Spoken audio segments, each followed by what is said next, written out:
इस कपल की स्टोरी में एक प्रॉब्लम नहीं थी। पहले हस्बैंड की रिपोर्ट पता क्या आई? Zero sperm.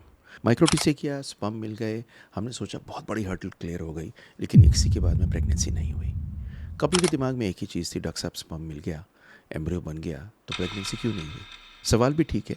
हमने इमीडिएटली गिव अप नहीं किया। कुछ एम्ब्रियोज इनके फ्रोज़न थे और हमने इमीडिएटली प्लान किया फ्रोज़न एम्ब्रियो ट्रांसफ़र। फिर क्या हुआ मैं आपको बताऊंगा एंड में, लेकिन उससे पहले आपको एक ऐसी चीज़ बताने वाला हूँ कि अगर आपका आईवीएफ फेल हुआ हो, माइक्रोटी से फेल हुआ हो, अगली बार प्रेग्नेंट हो सकते हैं। कैसे? पूरी वीडियो देखिए एंड तक। ये कहानी है निधि की, 25 साल की, हस्बैंड इनके गौरव, और दोनों की शादी करीब 4 साल पहले हुई थी। बेबी नहीं हो रहा था। इन्वेस्टिगेशन कराई तो शुरू में मालूम चला कि एजोस्पर्मिक है। जब एजोस्पर्मिक होते हैं तो आदमी को बहुत कष्ट होता है, बहुत दर्द होता है, और ये ऐसा शौक होता है जिसके बाद में निकलना कई बार मुश्किल होता है। लेकिन ये बहुत कमाल के आदमी है, वेरी नाइस मैन। ये सबसे पहले मेरे पास आए और मेरे पास आके बोले, डॉक्टर साहब मेरे स्पर्म ज़ीरो हैं, कुछ हो सकता है? इवेलुएट किया। इवेलुएट करने के बाद में मैंने कहा सबसे पहले एक काम करो, अपनी वाइफ को लेके आओ। वाइफ को जब इवेलुएट किया तो हमने कुछ चीज़ें देखी। हमने देखा इनके यूट्रस के अंदर एक पॉलिप है, तो हिस्ट्रोस्कोपी से पॉलिप निकाला। फिर आगे देखा तो देखा इनको पॉलीसिस्टिक ओवरीज़ हैं। पॉलीसिस्टिक ओवरीज़ के साथ में जब हमने बायोप्सी ली यूट्रस के अंदर से, तो उसके अंदर ट्यूबरकुलोसिस मिली। 6 महीने तक टीबी का ट्रीटमेंट दिया। करीब करीब 6 महीने लगे तैयार करने में। वाइफ में भी प्रॉब्लम थी। खैर, हमने इनका माइक्रोटीसे किया।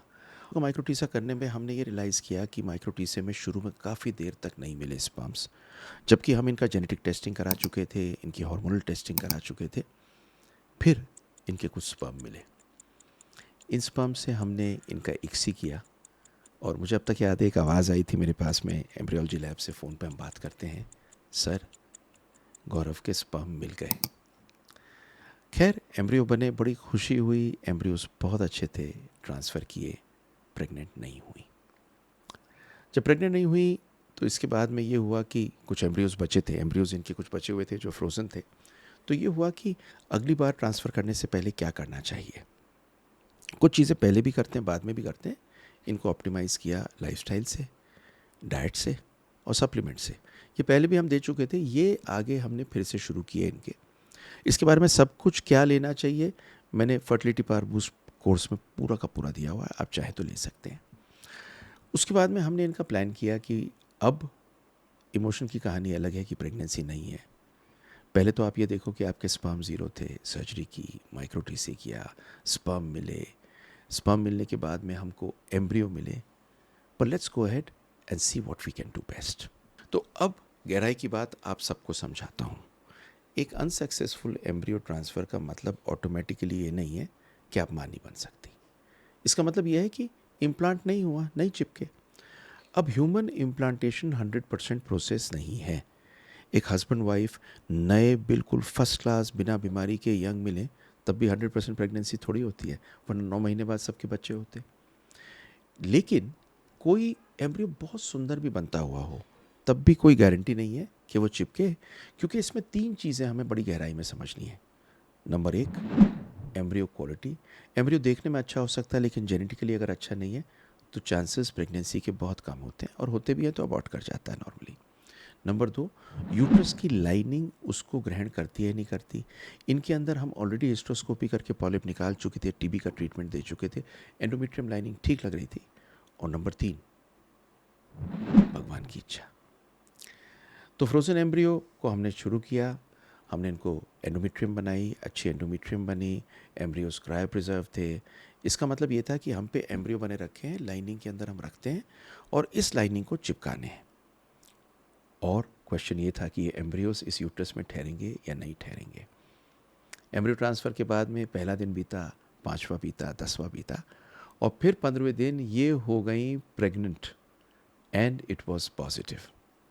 देखिए, ये पॉजिटिव रिजल्ट के पीछे एक बहुत लंबी मेहनत की कहानी है, इनकी भी और हमारी भी।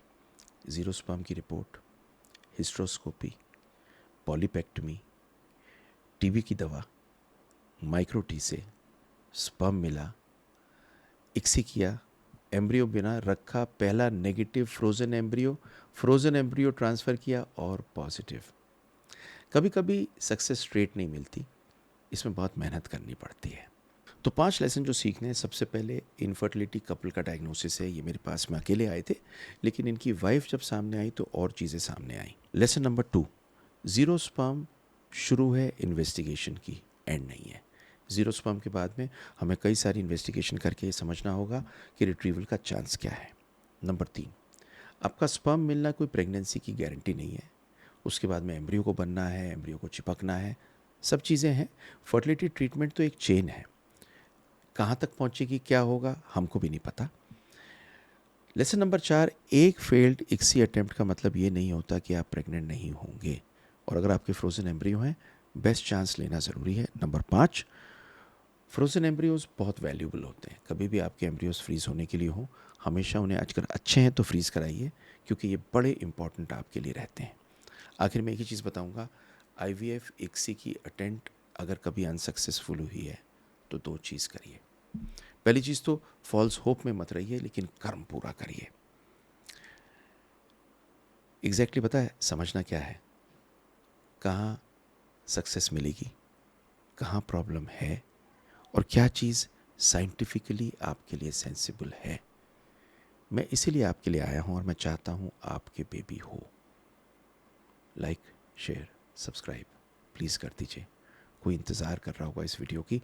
और एक चीज़ और याद रखिए, अगर आपको बेबी चाहिए, क्योंकि सबसे ज़्यादा आनंद हमें आपको आप ही के स्पर्म और अंडे का बेबी देने में आता है।